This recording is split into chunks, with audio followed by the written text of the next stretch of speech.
I was kneeling in the monastery garden when I first saw him. This man in expensive clothes walking between the vegetable beds like he was lost in his own city. My name is Lee. I'm 86 years old now, and I've been tending these same tomato plants for 40 years. But on that particular afternoon, I had no idea that a simple conversation would reveal something so terrifying that this man's hands would shake, that his whole understanding of life would crumble right there on the wooden bench where we sat. He came to me because he was desperate, though he didn't know it yet. Men like him rarely do. They walk around with everything the world tells them they should want, and they can't understand why their chest feels hollow, why sleep won't come, why success tastes like ash in their mouths. I recognized him immediately, not because I knew his face, but because I used to be him. 40 years ago, before I came to this place, I was someone else entirely, and I carried that same weight, that same confusion about why having everything felt like having nothing at all.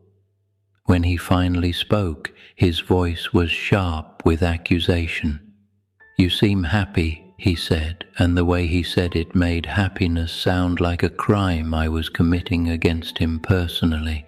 I looked up from my tomatoes, dirt under my fingernails, my simple robes dusty from kneeling, and I saw the anger in his eyes.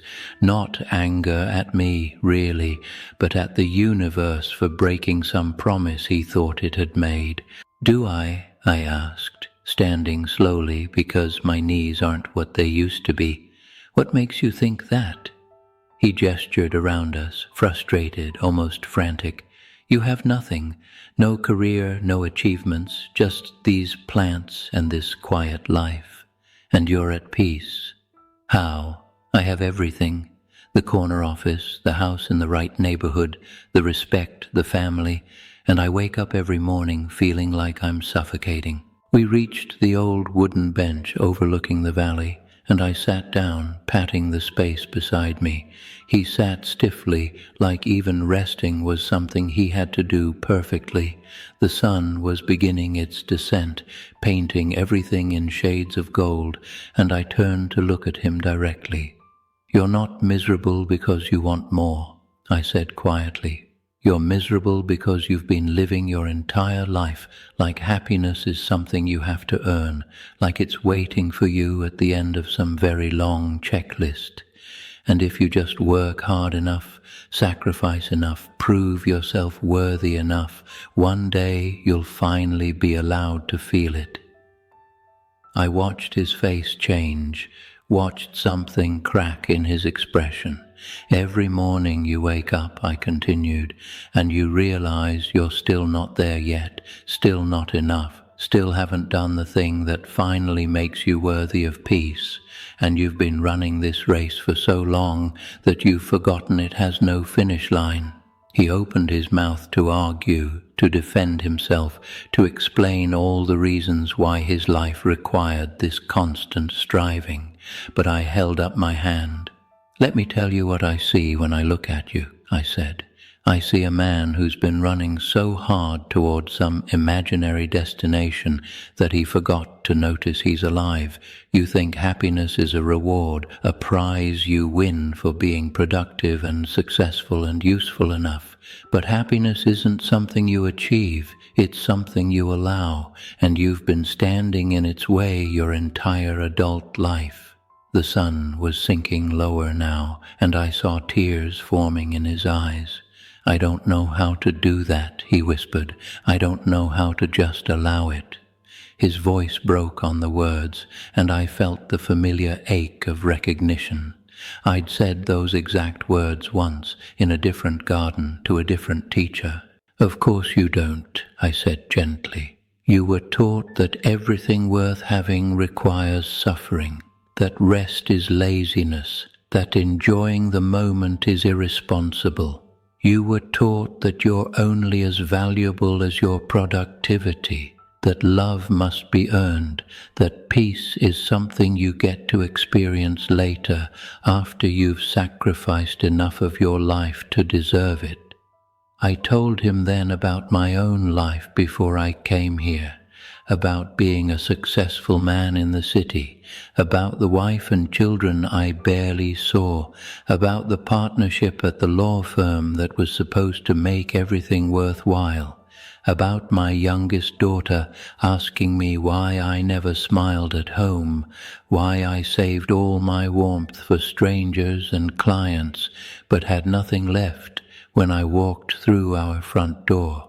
I was 42 when she said that to me, I said, and I realized she was right. I'd turned my own life into another job, another performance, another thing to optimize and perfect. I was saving my real life for later, for retirement, for when the kids were older, for when I'd made enough money, for when I'd proved whatever I thought I needed to prove. Always later, never now. I left everything 6 months after that conversation, made sure my family was provided for, explained that I wasn't abandoning them, but trying to become someone they could actually have a relationship with.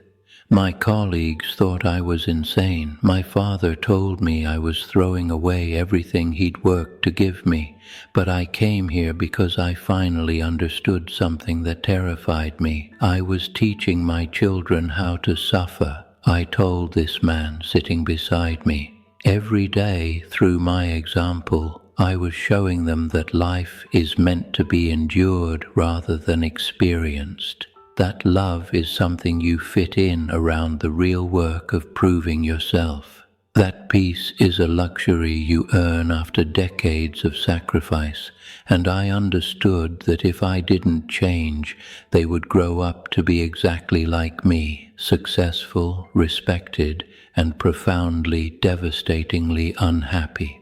He was crying openly now, and I let him. The valley below us was filling with shadows, and somewhere a bird was singing its evening song. "Here's the terrifying part," I said softly, "the part that's going to haunt you if you let it. You're already happy. Right now, exactly as you are, you already have everything you need for peace. You've had it all along, but you've spent decades refusing to acknowledge it because it didn't come the way you expected, didn't require the suffering you thought it should, didn't need to be earned through years of sacrifice." I watched him process this, watched him want to reject it and accept it simultaneously. "When I first came here," I continued, "I thought I needed to punish myself to atone for wasting so much time, but the teacher who guided me said something I'll never forget. He said I hadn't wasted anything. Every moment had been exactly what it was, neither good nor bad, just life happening. The waste was in my refusal to be present for it, my constant insistence that this moment wasn't enough, that I wasn't enough, that happiness was always one achievement away." The man beside me was shaking now, his whole body trembling with the weight of recognition.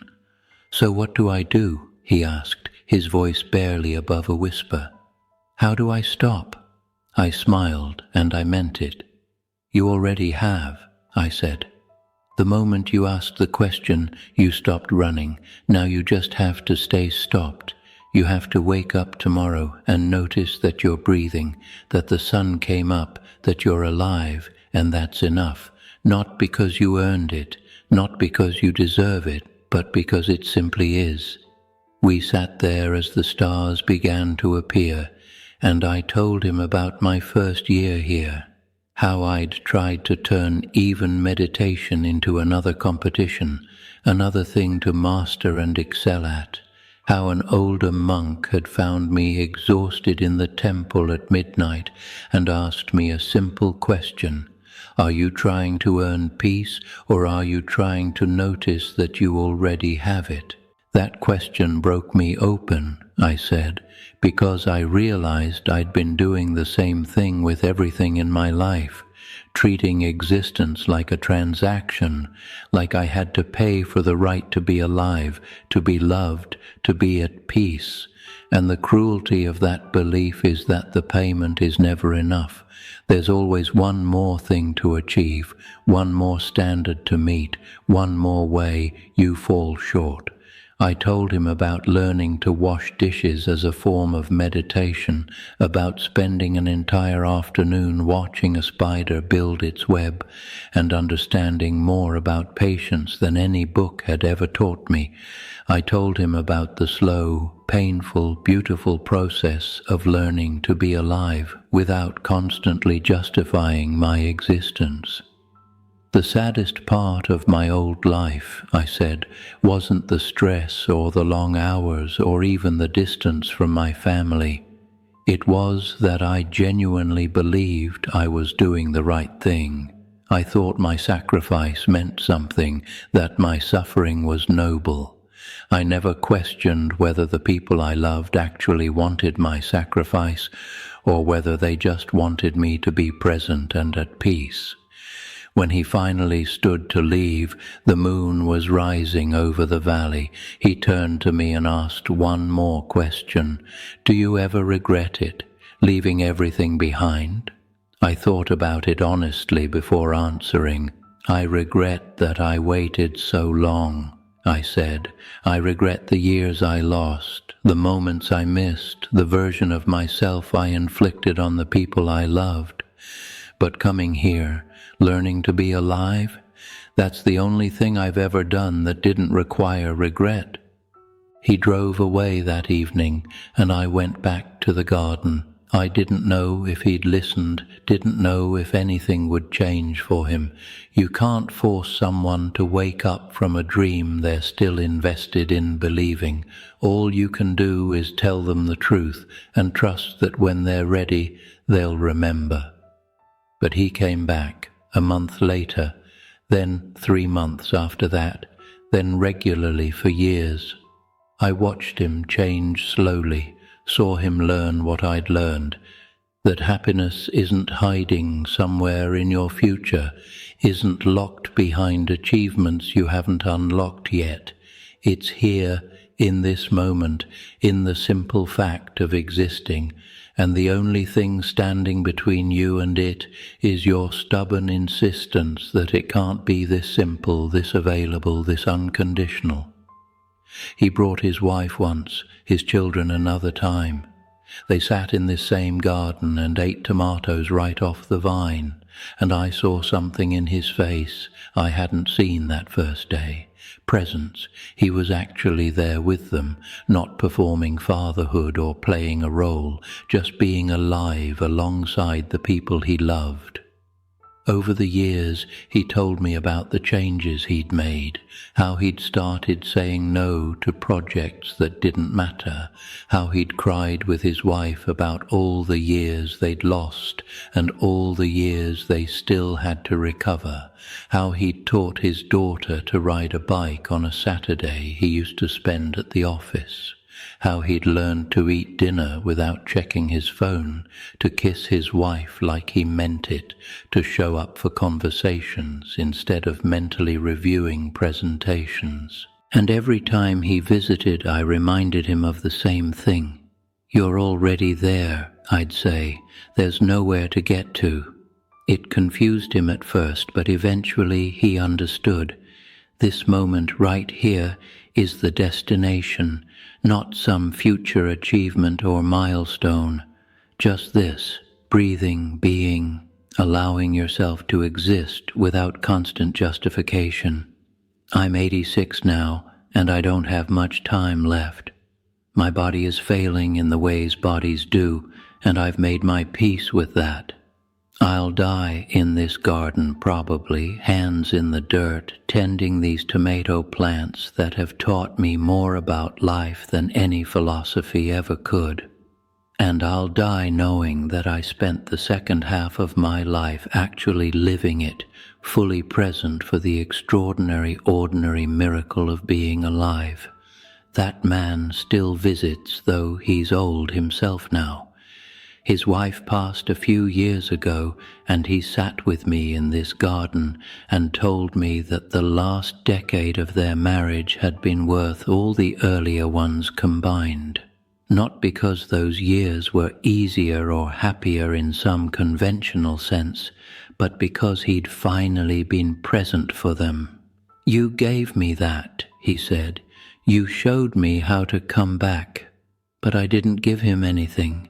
I just held up a mirror and let him see what he'd been refusing to look at, that he was already whole, already worthy, already home, that the happiness he'd been chasing was here all along, waiting patiently for him to notice it, to allow it, to finally stop running long enough to realize he'd arrived. That's what I try to tell everyone who comes here searching for answers. The peace you're seeking isn't hiding somewhere beyond the next achievement. It's not waiting for you to become someone different, someone better, someone more deserving. It's here, in this breath, in this heartbeat, in the simple fact that you're alive, and the terrifying part, the part that will shake you to your core if you really understand it, is realizing how much time you've wasted, how many moments you've missed, how long you've been blocking out the very thing you claim to be seeking, not because you were bad or wrong or broken, but because you believed a lie that most of us believe, that you have to earn the right to be at peace, that happiness is a reward for good behavior, that you're only worthy of joy after you've suffered enough to deserve it. I think about the man I was before I came here, and I feel compassion for him now rather than regret. He was doing the best he could with what he understood, trying to earn something that was freely given all along. And when he finally broke open enough to receive the truth, when he finally got tired enough to stop running, he discovered something that terrified and liberated him in equal measure. He discovered that he didn't need to become someone different to deserve peace. He just needed to stop pretending he wasn't already worthy of it. I've spent 40 years in this garden learning to stay stopped, and I can tell you that every single day is a choice. Every morning I wake up and choose to be present for whatever this day brings, without demanding it be different, without treating it as a stepping stone to some better future moment. And some days that choice is easy, and some days it's the hardest thing I've ever done. But it's the only choice worth making, because the alternative is what I see in the eyes of people like that man when they first arrive here, that desperate, exhausted searching for something they're terrified they'll never find, not realizing they're standing in the middle of it. The monastery bells are ringing now, calling us to evening meditation. In a few minutes I'll walk into that hall and sit in the same spot I've sat in for 4 decades, and I'll do what I do every evening. I'll breathe. I'll notice that I'm alive. I'll feel gratitude for this moment, exactly as it is, without needing it to be anything more. And if you're hearing this story and recognizing yourself in that man who came to my garden all those years ago, if you're carrying that same weight and asking that same question about how to be happy, let me tell you what I told him. The answer is terrifying because it's so simple. Stop waiting, stop earning. Stop preparing for some future moment when you'll finally be good enough to deserve peace. You're good enough now. You've always been good enough. The only thing you need to do is notice, is allow, is finally give yourself permission to be alive without apologizing for it. That's what I learned in this garden. That's what I tried to teach that man, and that's what I'm offering you now. not a solution, not a technique, not a path to some distant enlightenment, just the simple, terrifying truth that you're already home. You've always been home. You just forgot to notice because you were too busy trying to earn the right to be here. Stop trying, start noticing. That's the whole teaching. Everything else is just commentary on those two instructions. And when you finally do stop, when you finally allow yourself to be present for this miraculous, ordinary, heartbreaking, beautiful fact of being alive, you'll understand why it terrified that man so much.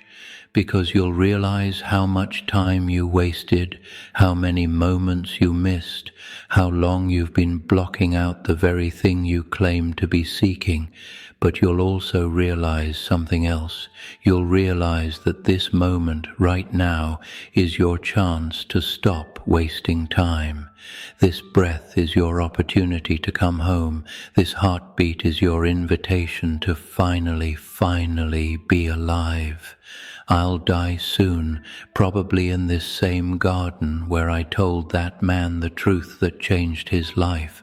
And when I do, I'll die the way I've learned to live, present, grateful, at peace with exactly what is, not because I earned it through decades of meditation and discipline, but because I finally stopped believing I needed to earn it at all. That's the gift my teacher gave me all those years ago when he found me exhausted, still trying to achieve enlightenment like it was another corporate goal. That's the gift I tried to give that man in the expensive suit. And that's the gift I'm offering you now, whoever you are, wherever you're listening from. You're already there. You've always been there. The only question is whether you're ready to stop running long enough to notice. The tomatoes need watering, and the sun will rise again tomorrow, whether I'm here to see it or not. And in that simple truth is everything you need to know about happiness, about peace, about what it means to be alive. It doesn't wait for you to be ready. It doesn't require you to be perfect. It just is, constant and unconditional, available to anyone brave enough to stop and receive it. That man understood it eventually, and one day, if you're fortunate, you will too. Not because you achieved something extraordinary, but because you finally allowed yourself to be ordinary, to be human, to be exactly what you already are, alive, worthy, and standing in the middle of the happiness you thought you had to search for. That's the answer that terrified him, and that's the answer that will set you free if you let it. He came to me because he was desperate, though he didn't know it yet. Men like him rarely do. They walk around with everything the world tells them they should want, and they can't understand why their chest feels hollow, why sleep won't come, why success tastes like ash in their mouths.